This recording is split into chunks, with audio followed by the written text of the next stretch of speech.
नमस्कार विद्यार्थी मित्रांनो. आज आपण या व्हिडिओमध्ये मुंबई उच्च न्यायालय भरती जी सुरू झालेली आहे, त्यासाठी शिपाई, हमाल आणि लिपिक या पदासाठी महत्त्वाचे असणारे 20 सामान्य ज्ञानचे प्रश्न पाहणार आहोत. हे जे प्रश्न आहेत, हे आपल्याला प्रिव्हियस इयर क्वेश्चन आहेत. सोबतच यामध्ये आपण करंट अफेअर्स 2025 चे सुद्धा काही प्रश्न ॲड केलेले आहेत. मित्रांनो, या व्हिडिओची जर आपल्याला पी-डी-एफ डाउनलोड करायची असेल, तर नोकरी इन्सायडर या नावानं आपलं टेलिग्राम चॅनल आहे. सोबतच आपलं WhatsApp चॅनल देखील आहे. त्या दोघांच्याही लिंक्स तुम्हाला डिस्क्रिप्शनमध्ये दिलेल्या आहेत. त्या ठिकाणी जाऊन आपण त्यांना जॉइन करा आणि चॅनलवरती जर नवीन असाल, तर लगेच आपल्या नोकरी इन्सायडर यूट्यूब चॅनलला सबस्क्राईब करून ठेवा. म्हणजे आपल्याला दररोज अशाच पद्धतीचे व्हिडिओज पाहायला मिळतील. चला तर व्हिडिओला सुरुवात करूया. तर पहा आपला प्रश्न पहिला आहे. महाराष्ट्रात कोणत्या शहराचे नामकरण धाराशिव असे करण्यात आलेले आहे? मित्रांनो, हा प्रश्न आपण 2024-25 वरती आधारित घेतलेला आहे. आणि प्रश्नाचं उत्तर येत असेल तर 3 ते 5 सेकंदामध्ये आपण प्रत्येक प्रश्नाचं उत्तर हे कमेंट करून मला उत्तर द्यायचं आहे. तर काय विचारलंय की खालीलपैकी आपल्या राज्यातील असं कोणतं शहर आहे ज्याचं नामकरण धाराशिव असं करण्यात आलेलं आहे? आणि मित्रांनो, आपल्याला सर्वांनाच माहीत आहे की सध्या महाराष्ट्रामधील काही जिल्ह्यांची नावं बदललेली आहेत. त्यामध्ये आहे धाराशिव हे एक नाव. तर ते आहे पहा ऑप्शन क्रमांक 2, तर उस्मानाबाद या जिल्ह्याचं नवीन नाव आहे धाराशिव. तर या ठिकाणी आपण 2-3 प्रश्न पाहूया. जर आपल्याला औरंगाबाद विचारलं, तर औरंगाबादचं नवीन नाव आहे पहा छत्रपती संभाजीनगर. छत्रपती संभाजीनगर हे औरंगाबादचं नवीन नाव आहे. यामध्ये उस्मानाबाद जो आहे त्याचं नाव आहे पहा धाराशिव. यामध्ये तिसरा क्रमांक आहे अहमदनगर. तर अहमदनगरचं नवीन नाव जे आहे ते आहे पहा अहिल्यानगर. आणि अंबेजोगाई हे जे शहर आहे, तर याचं प्राचीन नाव आपल्याला विचारलं जातं. लक्षात ठेवा, तर अंबेजोगाईचं प्राचीन नाव जे आहे ते मोमिनाबाद असं आहे. या ठिकाणी आपण सर्व शहर आणि त्याची नवीन आणि जुनी नावं देखील पाहिले आहेत. पर्याय क्रमांक 2 आपलं या प्रश्नाचं योग्य उत्तर होईल. यानंतरचा प्रश्न आहे, सन 1930 साली नाशिक येथील काळाराम मंदिरात अस्पृश्यांना प्रवेश देण्यासाठी कोणी सत्याग्रह केला होता? यावर सुद्धा खूप वेळा आपल्याला प्रश्न विचारण्यात आलेला आहे. आपल्याला यावरती 2 प्रश्न विचारले जातात. या ठिकाणी एकतर साल विचारलं जातं आणि दुसरं म्हणजे आपल्याला एक ठिकाण विचारलं जातं. तर नाशिक या ठिकाणचं आहे काळाराम मंदिर. या ठिकाणी अस्पृश्यांना प्रवेश देण्यासाठी सत्याग्रह जो केला होता, तो केला होता डॉक्टर बाबासाहेब आंबेडकर यांनी. पर्याय क्रमांक 2 आपलं या प्रश्नाचं योग्य उत्तर होईल. प्रश्न क्रमांक 3 आहे. पर्यावरणातील ज्या घटकांच्या अस्तित्वामुळे पर्यावरणाची गुणवत्ता घसरते, त्या घटकांना डॅश असे म्हणतात. हा जो प्रश्न आहे, हा आपल्याला सरळ-सरळ एक व्याख्या विचारलेली आहे पर्यावरणावरती आधारित. तर आपल्याला विचारलंय काय, की त्याला काय म्हटलं जातं? कशाला? तर पर्यावरणामधील जे काही महत्त्वाचे घटक असतात, त्या घटकांच्या अस्तित्वामुळे पर्यावरणाची गुणवत्ता घसरते, म्हणजे पर्यावरण जे आहे ते प्रदूषित होतं. अशा घटकांना म्हटलं जातं प्रदूषके, जे पर्यावरणाला प्रदूषित करतात. पर्याय क्रमांक 1 आपलं या प्रश्नाचं उत्तर होईल. यानंतरचा प्रश्न आहे, मधुबनी लोकचित्रकला प्रकार खालीलपैकी कोणत्या राज्यामध्ये प्रसिद्ध आहे? आत्तापर्यंत आपल्याला हा जो प्रश्न आहे, हा कमीत कमी 8 ते 10 वेळापेक्षा जास्त विचारण्यात आलेला आहे. तर मधुबनी ही लोककला चित्रकला प्रकार जो आहे, तर हा बिहार या राज्यामध्ये प्रसिद्ध आहे. पर्याय 4 आपलं या प्रश्नाचं उत्तर होईल. प्रश्न क्रमांक 5 आहे. भारतासाठी मिश्र अर्थव्यवस्थेची शिफारस सर्वप्रथम कोणत्या योजनेमध्ये करण्यात आलेली होती? आपल्याला कोणत्या योजनेमध्ये आणि कोणत्या पंचवार्षिक योजनेमध्ये यावर सुद्धा प्रश्न विचारण्यात आला होता. पण या ठिकाणी फक्त आपल्याला योजनेमध्ये दिलेलं आहे. तर या प्रश्नाचं योग्य उत्तर असणार आहे ऑप्शन क्रमांक 1, तर बॉम्बे योजना जी आहे, तर या योजनेमध्ये भारतासाठी एक मिश्र अर्थव्यवस्था असणं गरजेचं आहे, अशी शिफारस सर्वात पहिल्यांदा करण्यात आली होती. पर्याय क्रमांक 1 आपलं या प्रश्नाचं उत्तर होईल. यानंतरचा प्रश्न आहे, केळीच्या उत्पादनात महाराष्ट्रातील खालीलपैकी कोणता जिल्हा आघाडीवर आहे? म्हणजे केळीचं उत्पादन महाराष्ट्रातील कोणत्या जिल्ह्यामध्ये सर्वात जास्त घेतलं जातं? आपल्याला केळीचं विचारलं जातं. दुसरा एक शब्द आहे पहा संत्री, हे एक फळ आहे, याच्यावर सुद्धा विचारलं जातं. तर संत्री हे जे आहे, हे नागपूर या शहरामध्ये घेतलं जातं. म्हणून त्या शहराला ऑरेंज सिटी सुद्धा म्हटलं जातं. आणि केळीचं उत्पादन जे आहे, हे जळगाव या जिल्ह्यामध्ये सर्वात जास्त होतं. ऑप्शन क्रमांक 3 आपलं या प्रश्नाचं उत्तर होईल. प्रश्न क्रमांक 7 आहे. रातांधळेपणा हा आजार खालीलपैकी कोणत्या जीवनसत्वाच्या कमतरतेमुळे होतो?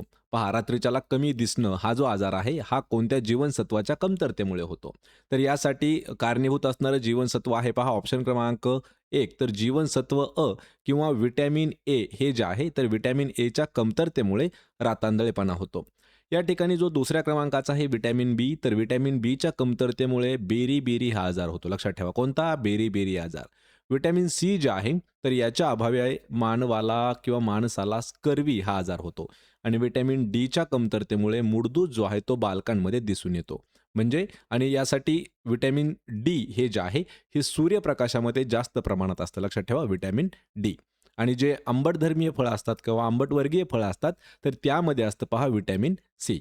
तर पर्याय क्रमांक 1 आपलं या प्रश्नाचं उत्तर होईल पहा, विटॅमिन एच्या कमतरतेमुळे रातआंधळेपणा होतो. प्रश्न क्रमांक 8 आहे. खालीलपैकी कोणत्या घटनादुरुस्तीद्वारे शिक्षणाचा अधिकार मूलभूत अधिकारांमध्ये समाविष्ट करण्यात आलेला आहे?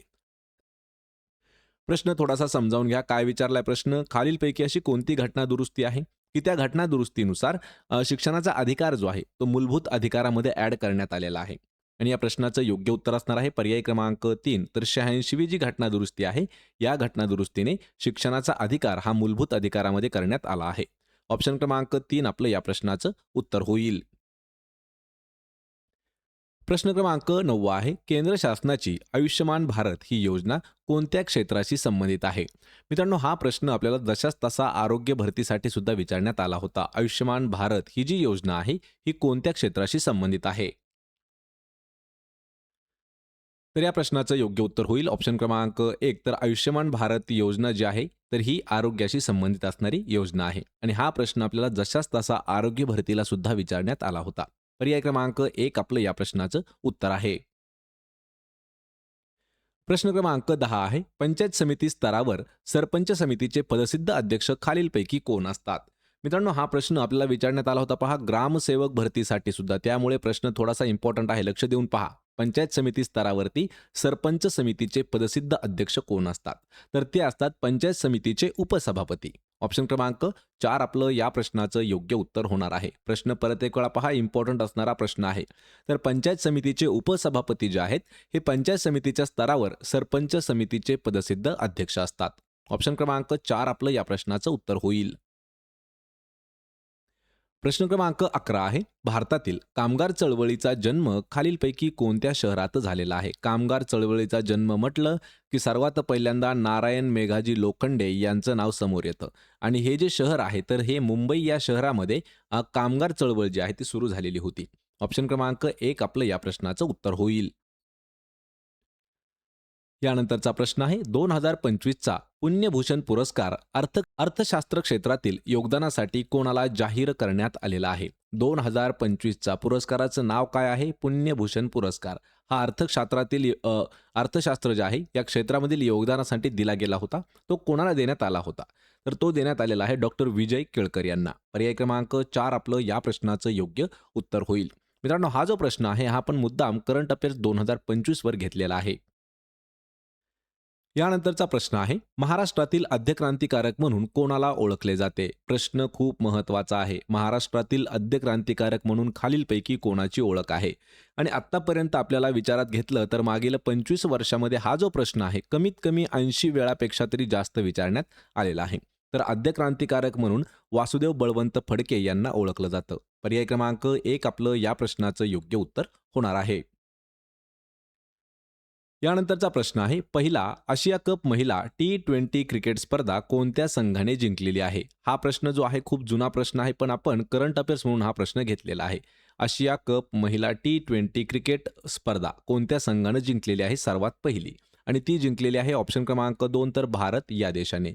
मग तुमच्यासाठी या ठिकाणी एक प्रश्न विचारतो की पहिली आशिया कप महिला 20 क्रिकेट स्पर्धा जी आहे ती कोणत्या वर्षी आयोजित करण्यात आलेली होती? या प्रश्नाचं उत्तर मला आपण कमेंट करून द्यायचं आहे.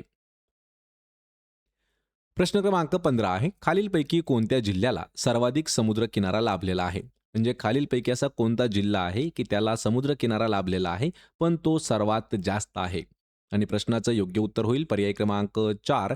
तर रत्नागिरी हा जो जिल्हा आहे, रत्नागिरी या जिल्ह्याला सर्वात जास्त समुद्र किनारा लाभलेला आहे.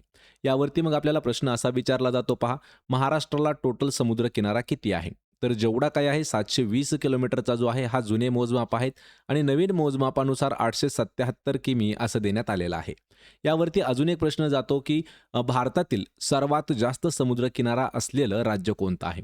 तर गुजरात जे आहे या गुजरात राज्याला सर्वात जास्त समुद्रकिनारा लाभलेला आहे. पर्याय क्रमांक 4 आपलं या प्रश्नाचं उत्तर होईल. प्रश्न क्रमांक 16 आहे. कावेरी व कृष्णा या नद्यांच्या दरम्यानच्या पूर्व घाटाच्या भागात डॅश टेकड्या स्थित आहेत. यावरती सुद्धा आपल्याला 2 वेळा प्रश्न विचारण्यात आलेला होता. एक वेळा आपल्याला पोलीस भरतीमध्ये विचारण्यात आला होता आणि एक वेळा आपल्याला म्हाडा भरतीमध्ये विचारण्यात आला होता. तर या प्रश्नाचं योग्य उत्तर असणार आहे ऑप्शन क्रमांक 3. तर नल्ला-मल्ला टेकड्या ज्या आहेत तर ह्या कावेरी व कृष्णा या नद्याच्या दरम्यानचा जो पूर्व घाटाचा भाग आहे यामध्ये असणाऱ्या टेकड्या आहेत. आणि मित्रांनो, यामध्ये विशेष म्हणजे की या ठिकाणी पालनी टेकड्या, जावडी टेकड्या आणि नल्ला-मल्ला टेकड्या या देखील याच ठिकाणी स्थित आहेत. पण ऑप्शन क्रमांक 3 आपलं या प्रश्नाचं योग्य उत्तर होणार आहे. प्रश्न क्रमांक 17 आहे. भारतातील पहिले वैद्यकीय संग्रहालय कोणत्या शहरामध्ये उभारले जात आहे? आपल्या भारतातील सर्वात पहिलं वैद्यकीय संग्रहालय. आणि हा जो प्रश्न आहे हा आपल्याला करंट अफेअर्स 2025 वरती विचारण्यात आलेला आहे. या प्रश्नाचं योग्य उत्तर असणार आहे ऑप्शन क्रमांक 1. तर मुंबई हे जे ठिकाण आहे या ठिकाणी आपल्या भारतातील पहिलं वैद्यकीय संग्रहालय उभारलं जाणार आहे. ऑप्शन क्रमांक 1 आपलं या प्रश्नाचं उत्तर होईल. प्रश्न क्रमांक 18 आहे. महाराष्ट्राचे बुकर टी वॉशिंग्टन म्हणून कोणाला ओळखले जाते? सर्वात महत्त्वाचा आणि कन्फ्यूज करणारा हा प्रश्न आहे. यावरती आपल्याला 2 प्रश्न विचारले जातात. त्यामधील सर्वात पहिला प्रश्न विचारला जातो की महाराष्ट्राचे बुकर टी वॉशिंग्टन म्हणून कोणाला ओळखलं जातं? आणि दुसरा प्रश्न विचारला जातो की हिंदुस्थानचे बुकर टी वॉशिंग्टन म्हणून कोणाला ओळखलं जातं? सर्वात कन्फ्युजन करणारा हा प्रश्न आहे. लक्षात ठेवा, महाराष्ट्र आणि आपण भारत म्हणजे हिंदुस्थान घेऊया. तर महाराष्ट्राचे बुकर टी वॉशिंग्टन म्हणून कर्मवीर भाऊराव पाटील यांना ओळखलं जातं. थोडासा प्रश्न समजावून घ्या. लगेच कमेंटमध्ये आपण महात्मा ज्योतिबा फुले उत्तर द्यायला येतो, पण लक्ष द्या थोडंसं. महाराष्ट्राचे Booker T Washington Karmaveer Bhaurao Patil आणि हिंदुस्थानचे बुकर टी वॉशिंग्टन जे आहेत ते आहेत महात्मा ज्योतिबा फुले. तर यावरती आपण परत एक वेळा प्रश्न घेणार आहोत, पण तो पुढच्या व्हिडिओमध्ये घेणार आहोत. महाराष्ट्राचे बुकर टी वॉशिंग्टन आहेत कर्मवीर भाऊराव पाटील. ऑप्शन क्रमांक 2 आपलं या प्रश्नाचं उत्तर होईल.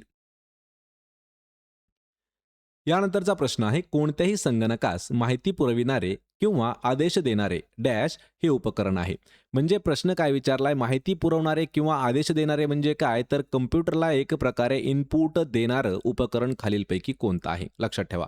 मॉनिटर काय आहे, तर आपल्याला आउटपुट देतं, प्रिंटर आउटपुट देतं, पण कीबोर्ड हे आपलं उत्तर होणार आहे. कारण कीबोर्ड जे आहे तर हे कम्प्युटरला आदेश देतं किंवा त्याला माहिती पुरवतं. म्हणजेच हे जे काय आहे तर हे इनपुट डिव्हाइस असणार आहे पहा कीबोर्ड. आणि मॉनिटर, प्रिंटर हे जे आहेत हे आउटपुट डिव्हाइस असणार आहेत. पर्याय क्रमांक 3 आपलं या प्रश्नाचं योग्य उत्तर होईल. प्रश्न क्रमांक 20 आहे. लोकसभा व राज्यसभा यांच्या संयुक्त बैठकीचे अध्यक्षपद कोण भूषवितात? मित्रांनो, हा देखील प्रश्न थोडासा इम्पॉर्टंट आहे, कारण हा प्रश्न सुद्धा आपल्याला 20 वेळापेक्षा जास्त विचारण्यात आलेला आहे. लोकसभा व राज्यसभा यांच्या संयुक्त बैठकीचे अध्यक्षपद कोण भूषवतात? तर आपल्याला या प्रश्नाचं योग्य उत्तर असणार आहे ऑप्शन क्रमांक 4. तर लोकसभेचे सभापती जे आहेत हे लोकसभा आणि राज्यसभा यांच्या संयुक्त बैठकीचं अध्यक्षपद भूषवतात. पर्याय क्रमांक 4 आपलं या प्रश्नाचं उत्तर होईल. तर मित्रांनो, हे होते महत्त्वाचे 20 प्रश्न जे आपल्याला परीक्षेमध्ये विचारण्यात आलेले होते. या 20 पैकी किती प्रश्नाची उत्तरं देता आली हे मला कमेंट करून नक्की सांगा. या ठिकाणी आपण हा जो व्हिडिओ आहे हा आपला 21व्या क्रमांकाचा व्हिडिओ असणार आहे उच्च न्यायालय भरतीवरती. व्हिडिओ कसा वाटला हे मला कमेंट करून सांगा. व्हिडिओ जर आवडला तर व्हिडिओला लाईक करा, मित्रांमध्ये व्हिडिओ शेअर करा आणि आपल्या नोकरी इन्सायडर यूट्यूब चॅनलला सबस्क्राईब करून ठेवा. प्रत्येक व्हिडिओची PDF जर डाउनलोड करायची असेल तर आपलं टेलिग्राम चॅनल तुम्हाला मी दिलेलं आहे, त्याला जाऊन जॉईन करा. त्याची लिंक तुम्हाला डिस्क्रिप्शनमध्ये दिलेली आहे. आपण भेटूया पुढच्या एका अशाच नवीन व्हिडिओमध्ये. तोपर्यंत जय हिंद, जय महाराष्ट्र.